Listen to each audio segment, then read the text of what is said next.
আসসালামু আলাইকুম বন্ধুরা, শান্তির ব্লগ আর রান্নায় জানাই সবাইকে স্বাগত। আশা করছি সবাই ভালো আছেন। যে যেখান থেকে আমার ভিডিওটা দেখছেন সকলকে জানাই অসংখ্য অসংখ্য ধন্যবাদ। বন্ধুরা, আমি আবারও চলে এসেছি আপনাদের মাঝে আর একটা রেসিপি নিয়ে। আজকে আমি করে দেখাবো বাঙালির অতি প্রিয় পোস্ত, বাটি পোস্ত চচ্চড়ি। তো কিভাবে বানাবেন সেটা আজকে আপনাদের সঙ্গে শেয়ার করছি। আমি এখানে নিয়েছি দুটো পেঁয়াজ আর এখানে নিয়েছি একদম মাঝারি সাইজের 5টা আলু। আপনারা এখানে কম বেশি করে নিতে পারেন।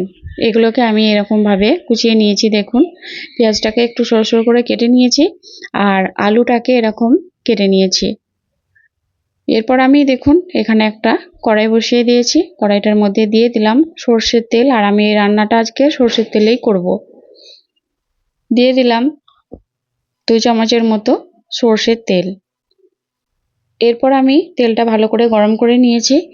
এর মধ্যে আমি কোচানো আলুগুলো দিয়ে দিলাম। আলুগুলোকে প্রথমে আমি ভেজে নেব। আমরা তো আলু পোস্ত বা এরকম পোস্ত অনেক কিছুতেই রান্না করে খাই। এইভাবে করে একবার আলু চচ্চড়ি পোস্ত বা বাটি চচ্চড়ি আলু পোস্ত যেটাই বলুন না কেন, তো এইভাবে করে একবার বানিয়ে খেয়ে দেখবেন। গরম ভাতের সঙ্গে খেতে অসাধারণ লাগে। সঙ্গে যদি একটু ডাল থাকে আরও জমে যাবে। তো আমরা এভাবে করে তৈরি করে নেব। তো প্রথমে আমি আলুটাকে ভেজে নেব। এর মধ্যে আমি দিয়ে দিলাম দুটো কাঁচা লঙ্কা চেরা।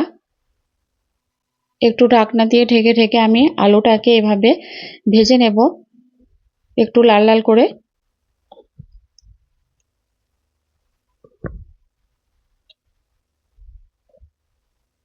তো যারা নতুন বন্ধু আমার চ্যানেলটা এখনও সাবস্ক্রাইব করেননি, অবশ্যই আমার চ্যানেলটা সাবস্ক্রাইব করে আমার পাশে থাকবেন। এর মধ্যে আমি দিয়ে দিলাম পেঁয়াজ কোচানো। পেঁয়াজটাকে আমি এরকম সরু সরু করে কেটে নিয়েছি। পেঁয়াজটাকে আমি আলুর মধ্যে দিয়ে দিলাম, কারণ আলুটা হাফ প্রায় ভাজা হয়ে এসেছে আর একটু বাকি আছে। এর মধ্যে আমি পেঁয়াজটা দিলাম, কারণ প্রথমে পেঁয়াজটা দিলে পেঁয়াজটা পুড়ে যাওয়ার সম্ভাবনা থাকে। এরপর দেখুন এখানে আমি নিয়েছি পোস্ত। আমি এখানে হাফ বাটি পোস্ত নিয়েছি। এর মধ্যে দিয়ে দিলাম দুটো কাঁচা লঙ্কা, কাঁচা আর পাকা মিলে।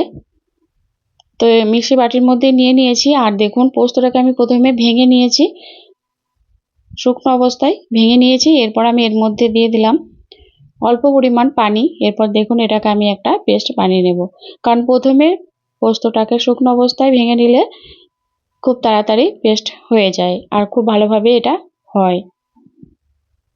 দেখুন আলুটা আমার প্রায় ভাজা হয়ে এসেছে। এরকম একটু লাল লাল করে আলুটাকে প্রথমে ভেজে নেব। আর সঙ্গে আছে পেঁয়াজটা, কারণ প্রথমে যদি পেঁয়াজটা দিয়ে দিতাম তাহলে পেঁয়াজটা পুড়ে যেত।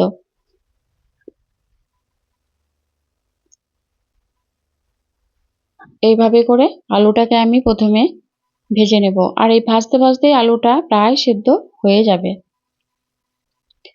এরপর দেখুন আলুটা ভেজে নিয়েছি। আমি এখানে দিয়ে দিলাম পোস্তর পেস্ট। সবটার মধ্যে দিয়ে দিয়েছি। দিয়ে আমি এটাকে খুব বেশি নাড়াচাড়া করব না, কারণ আলুগুলো ভেঙে যাওয়ার সম্ভাবনা থাকবে। শুধু মাঝখান থেকে এভাবে করে আমি একটু নেড়ে দিলাম। এই রান্নাটাতে দেখলেন তো আমি কোনো পানি ব্যবহার করিনি, আর এখানে কোনো পানির প্রয়োজন নেই। এরপর আমি এখানে যে মিক্সির বাটির মধ্যে যেটা লেগেছিল পোস্ত বাটাটা, সেটা ধুয়ে আমি 2 চামচের মতো এখানে ধুয়ে এটা দিয়ে দিলাম পানি দিয়ে। আবারও আমি এটাকে ঢাকনা দিয়ে ঢেকে ঢেকে এভাবে এটাকে রান্না করে নেব, কারণ এর নামটাই হচ্ছে পোস্ত আলুর চচ্চড়ি। এরপর শুধু আমি এখানে কালারের জন্য দিয়ে দিলাম হাফ চামচের মতো কাশ্মীরি লঙ্কা গুঁড়ো। এখানে আমি আর কিছু হলুদ বা অন্য কোনো মশলা ব্যবহার করব না। আর পোস্ততে সাধারণত কোনো মশলা দিলে ভালো লাগে না। শুধু আমি কালারের জন্য দিয়ে দিলাম হাফ চামচের মতো লঙ্কার গুঁড়ো। এটা কাশ্মীরি লঙ্কার গুঁড়ো। তো দিয়ে আমি এটাকে ঢাকনা দিয়ে ঢেকে ঢেকে এভাবে করে এটাকে রান্না করে নেব। তো দেখুন অনেকটাই এটা পানিটা কমে এসেছে। এরপর আমি এখানে দিয়ে দিচ্ছি 2 চামচের মতো সর্ষের তেল। তেলটা দিলে আরও বেশি টেস্টি হবে খেতে। এখানে আমি আর কিছু দেব না, এটা আমার প্রায় হয়ে এসেছে দেখুন। আবার আমি 2 মিনিটের জন্য এটাকে ঢাকনা দিয়ে ঢেকে দিয়েছিলাম। তো দেখুন এটা আমার প্রায় রেডি। তো এরপর গরম গরম ভাতের সঙ্গে পরিবেশন করুন। তো বন্ধুরা, এই রেসিপিটা কেমন লাগলো অবশ্যই জানাবেন। ভালো লাগলে লাইক কমেন্ট শেয়ার করবেন। আজ এই পর্যন্ত, দেখা হবে আবার অন্য কোনো ভিডিওতে। ততক্ষণ সবাই ভালো থাকবেন। টাটা।